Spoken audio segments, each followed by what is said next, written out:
What is up, my fellow jewelers? Today we're doing a 3-strand necklace. Oh my goodness, I love it. I love it so much.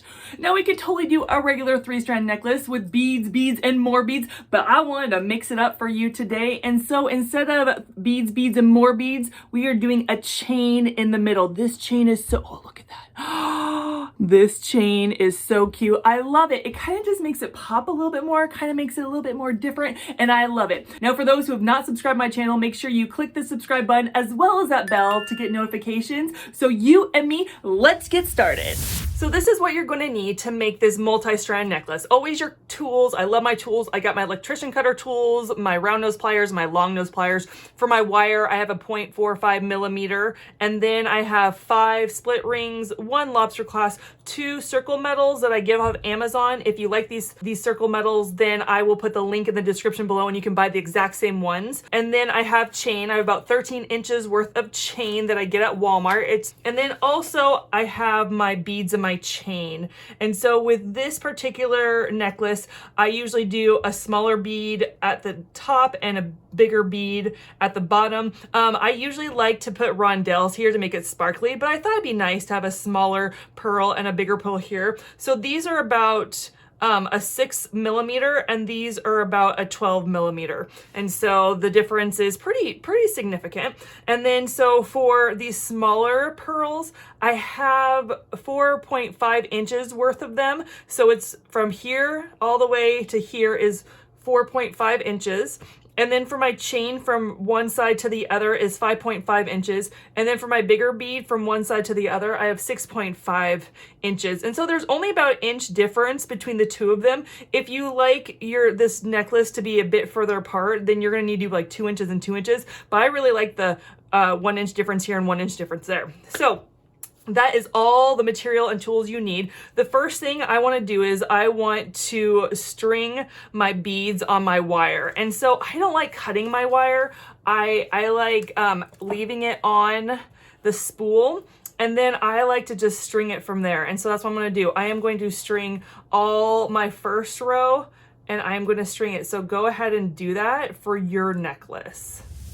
So I'm putting on my last bead for the top row. I love it. It's so cute.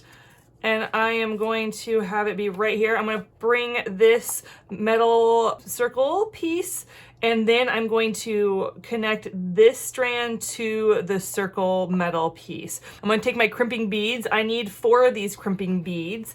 And so I am going to take the first crimping bead and I'm going to put it on my wire, and then I am going to put the crimping bead on this side closest to the bead. I'm going to put my wire underneath and wrap my wire around my circle, and I'm going to put then my crimping bead through. So do you see that? Do you see how it goes, the wire goes through around the circle and then back through the crimping bead. I'm going to take my long nose pliers. I don't want it really tight. I do want a little bit of gap, but not too much. I want this to have a little bit of leeway. And then I am going to take and I'm going to crimp my bead and make sure it's completely crimped. If it's not crimped, then the wire will slip out. It's perfect. That is exactly what I wanted. I'm not going to cut this. I don't like cutting it because I always feel like it slips out.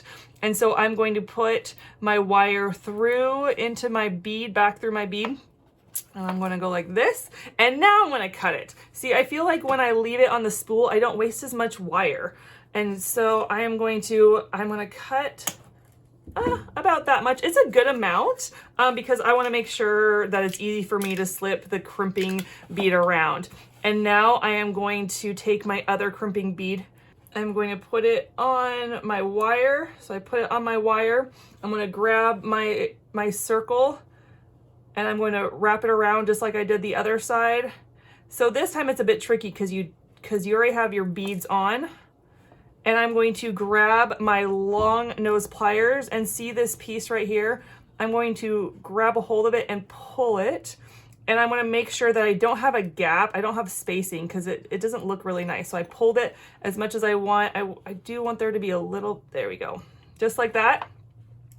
And then I'm going to take my crimping bead And I'm gonna make sure I crimp it right. Ah, yes, squish it just right.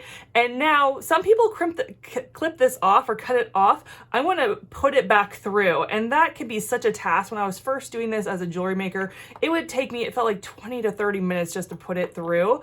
And so I just encourage you to just keep trying, but to put it through, it's worth it because I just feel like the integrity of the necklace is so much better when you put the wire back through. If you're just like impatient, you're like, just want to cut it, that's fine. Go ahead, just cut it. But I am going to put my wire back through.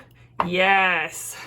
And there we have that, the first layer. So cute. Now I am going to take a jump ring, a split ring, sorry. I'm gonna take my split ring. I'm gonna grab a hold of the last link on this chain, so the last link, and then I am going to put it on my circle. Make sure your split ring is big enough to fit around your metal circle or whatever you have to connect the necklace together. Yes, make sure there's no gap.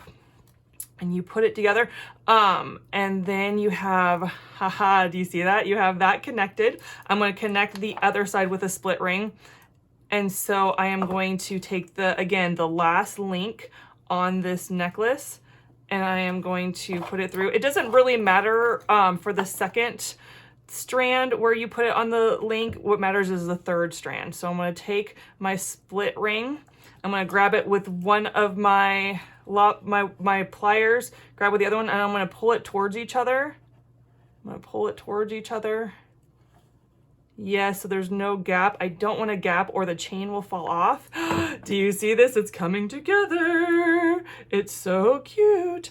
My next thing is I need to string my last strand. I need to string it. So I am going to take my last strand, I'm gonna get my wire, and I am going to string all my beads on this last strand. So go ahead and do that. Okay, so I'm putting on my last bead. I'm gonna put on my last bead right there. And now it is important where I put this strand on the circle.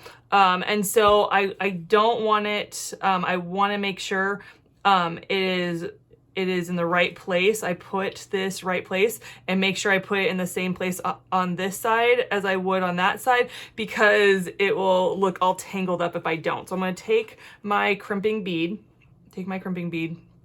gonna make sure that I'm putting it in the right place. So I got my crimping bead, I'm gonna wrap my wire around here, wrap it around.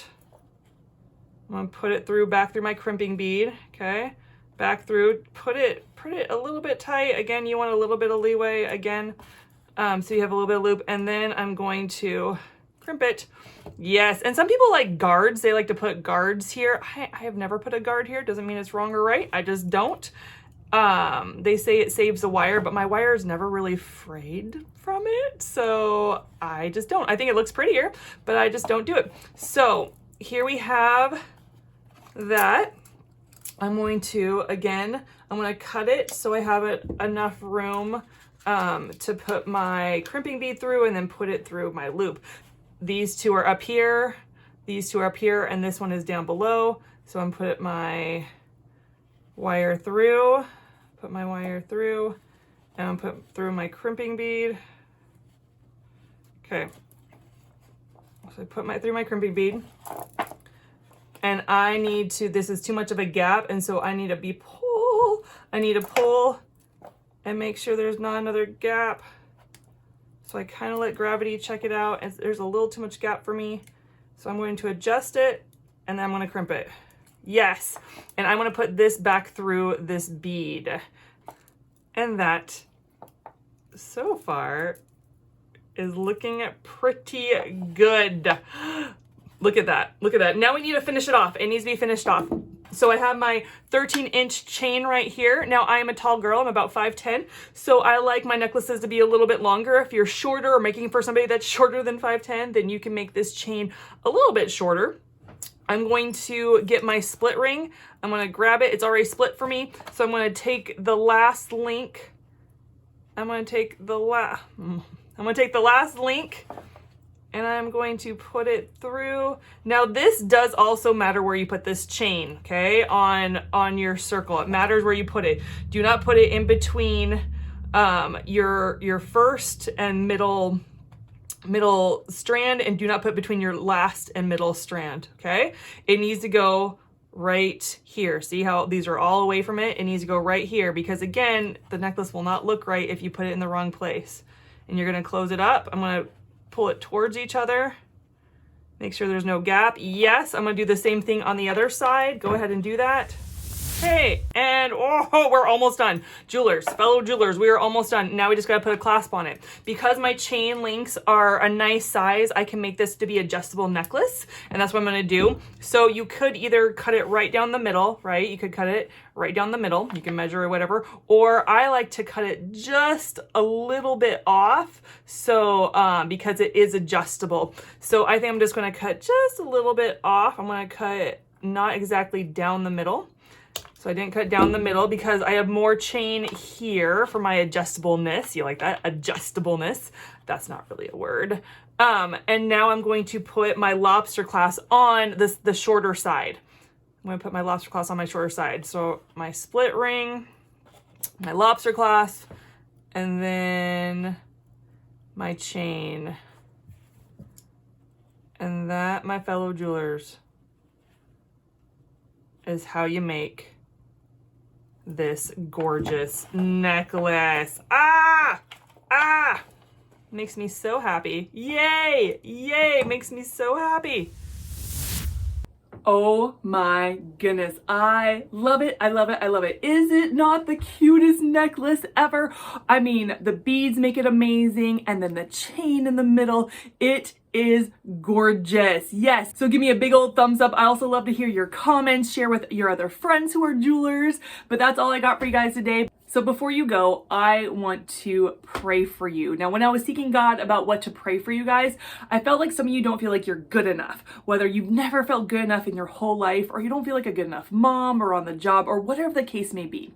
So I'm gonna pray for you right now, okay? So God, I just pray for my viewers. God, I pray for those that have never felt good enough. God, I pray that you break that off of them right now. Or those that feel like they keep failing and that they can never get it right. God, I pray that you would break that off them and you give them the answers right now. Lord, I pray for those that just don't feel good enough in certain circumstances, whether a parent, whether on the job, God, that would just wash off of them. God, that you would remove that lie, God, and they would walk in who you created them to be. They would walk in peace, walk in joy, walk in confidence, and walk in being good enough and knowing that they are good enough, that you created them to be good enough. God, thank you for them. I just pray peace over them in Jesus' name. Amen.